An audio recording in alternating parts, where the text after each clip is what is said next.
بنات، كيف ان شاء الله كويسين؟ الليله دايره اسوي لي حاجات كده، قلت مره واحده اصورها لكم. دي القطاعه طبعا عرفتوها، بس اشيل السكين منه، احط المصفى بتاعتها دي. يعني لو عندك خضار حاجه خفيفه ممكن ينشفها ليكي. انا هسه عندي فول دايره اقشره. طبعا ما في حيشان زي حيشان السودان عشان نمشي ننفضه برا. شايفين بيقشروا.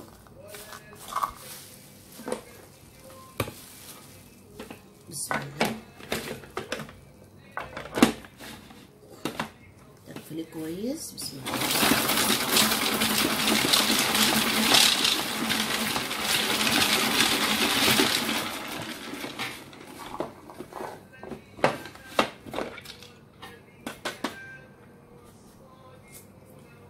سبحان الله، شفتوا بقشروا كيف؟ واغلبية القشر بقعد بيتحد. ان شاء الله يكون واضح عندكم. سهل عليك انك تقشر الفول بصراحة.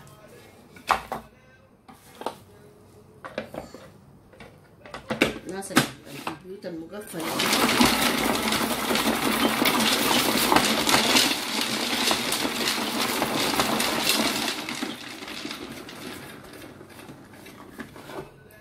واحدين حيقولوا بحقة الكهرباء، ما في حقة كهرباء فيها المصفى دي. المصفى دي الا في دي في اليدوية.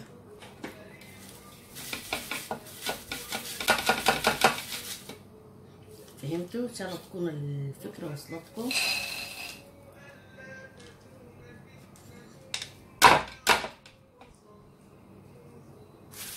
شوفوا سبحان الله، شوفوا القشر. بقفل منكم وارجع عليكم بفيديو تاني يا حلوين. السلام عليكم يا بنات. التوم بقشره بركب ده.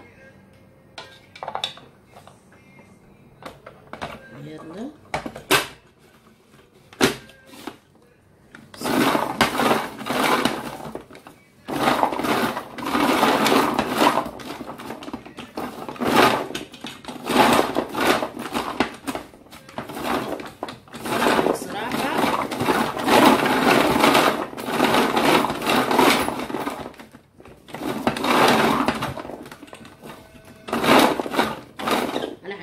زي ما وريتكم لانه ده مكسور، فسبحان الله شويه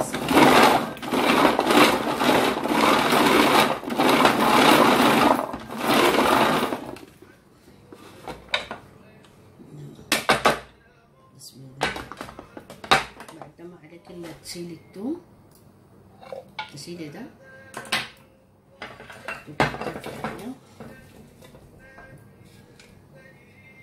نزحت بعيد. يلا الثوم اللي تقشر، شايفين؟ بعد تمشي تغسليه بملح وخل. دار تنشفيه تنشفيه، دار اسمه شنو تخلطيه وتخلطيه.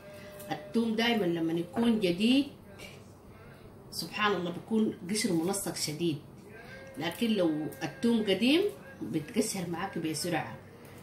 يعني قولتهم ده لسه الثوم جديد قشره لسه لين، شايفين؟ وفي النهاية كله داير طولة بال. يعني لو جيتي تقشري بيه هسه ده الجزء اللي قشرته بيه نواصل على قولتهم شغل رمضان. كل مرة ننشف ده ومرة ننشف البصل. الله يبلغنا كلنا رمضان يا بنات، وتابعوني في فادية السودانية وفعلوا الجرس يا بنات. ان شاء الله ننزل لكم اللي يعجبكم يا حلوين.